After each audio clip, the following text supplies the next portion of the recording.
Hello friends, இன்றைக்கி என்ன பார்க்க போகிறோன்னா, நான் பார்த்த தலைவர்களோட அட்மினிஸ்ட்ரேஷன் ஸ்கில் எப்படி இருக்குதுன்னு ஒரு சின்ன அனலைசிஸ் கொடுக்கலான்னு இருக்கேன்.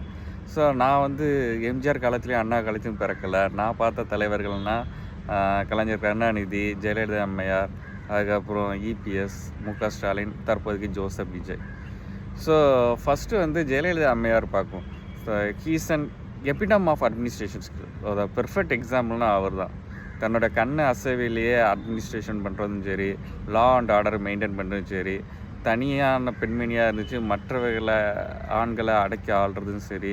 ஸோ அவர் தான் கரெக்டான பெர்ஃபெக்டான அட்மினிஸ்ட்ரேஷன் ஸ்கில்லுக்கு எக்ஸாம்பிள். ஸோ நெக்ஸ்ட்டு வந்து கலைஞரோட அட்மினிஸ்ட்ரேஷன் ஸ்கில் வந்து நான் மார்க் கொடுக்கலான்னா கலைஞருக்கு 75 to 80 கொடுப்பேன். ஆனால் மேனேஜ்மெண்ட் ஸ்கில் பண்ணனா 100க்கு 120 கொடுப்பேன். ஏன்னா ஒரு காலத்தில் அவருக்கு 234க்கு வெறும் 96 எம்எல்ஏ தான் இருந்துச்சு. அந்த 96 எம்எல்ஏ வச்சு ஆட்சியிலையும் பங்கு கிடையாது, அதிகாரத்திலும் பங்கு கிடையாதுன்னு 5 வருஷம் முழுமையாக ஆட்சி செஞ்சார். ஸோ அவரோட பேச்சும் சரி, எமோஷனல் இன்டெலிஜென்ஸ் அதிகம், டக்குன்னு கோவப்பட மாட்டார், ஒரு நகைச்சுவை உணர்வாக பதில் சொல்லுவார். அட்மினிஸ்ட்ரேஷன் ஸ்கில் அவ்வளோவுக்கு ஏன் கிடையாதுன்னா, அவர் குடும்பத்திலே ஏகப்பட்ட பிரச்சனையை அவளால் சமாளிக்க முடியல.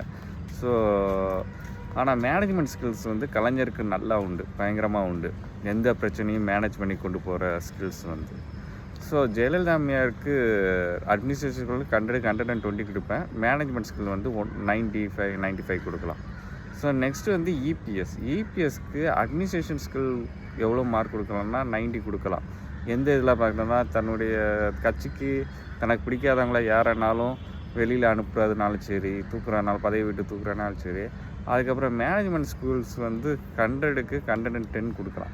ஏன் அப்படி சொல்கிறேன்னா, அவருக்கு உள்ளேயும் பிரச்சனை, வெளியிலையும் பிரச்சனை. அதிமுக கூட்டணியே அவ்வளவு பிரச்சனை, அதையும் சமாளித்து அதுக்கும் போக புரிஞ்சு, திரும்ப வெளியில் திமுகவோடையும் போக புரிஞ்சு, அவருக்கு வந்து மேனேஜ்மெண்ட் ஸ்கில்ஸ் வந்து 110 கொடுக்கலாம். அதுக்கப்புறம் முக ஸ்டாலினுக்கு என்னென்னா அட்மினிஸ்ட்ரேஷன் ஸ்கில்ஸ் வந்து என்னென்னா 80 to 85 கொடுக்கலாம். ஏன்னா அவரோட காலத்தில் லா அண்ட் ஆர்டர் வந்து ரொம்ப மோசமாக இருந்துச்சு. ஆனால் கட்சியை வழி நடத்தினும் சரி, கூட்டணி கட்சிகளை அரவணைச்சு கொண்டு போனதும் சரி, கண்டினியூஸாக 3 தேர்தலையும் ஜெயிச்சு கொடுத்துருக்காரு. அதனால் அவர் மேனேஜ் பண்ணி கொண்டு போன ஸ்கில்ஸ் அதை பார்த்திங்கன்னா 100க்கு 115 கூட கொடுக்கலாம். ஓகேவா? ஸோ நெக்ஸ்ட்டு வந்து ஜோசப் விஜய் அட்ராக்ஷன் உண்டு, ஈர்ப்பு சக்தி அதிகமாக உண்டு. ஆனால் அட்மினிஸ்ட்ரேஷன் ஸ்கில்ஸ் வந்து போக போக தான் தெரியும். என்னோட பொறுத்தவரையில் 50 to 55 தான் கொடுக்கலாம். ஏன்னா தன்னோட கட்சியினர் செயல்களே அவள் கண்டிக்கலை. Wait and C.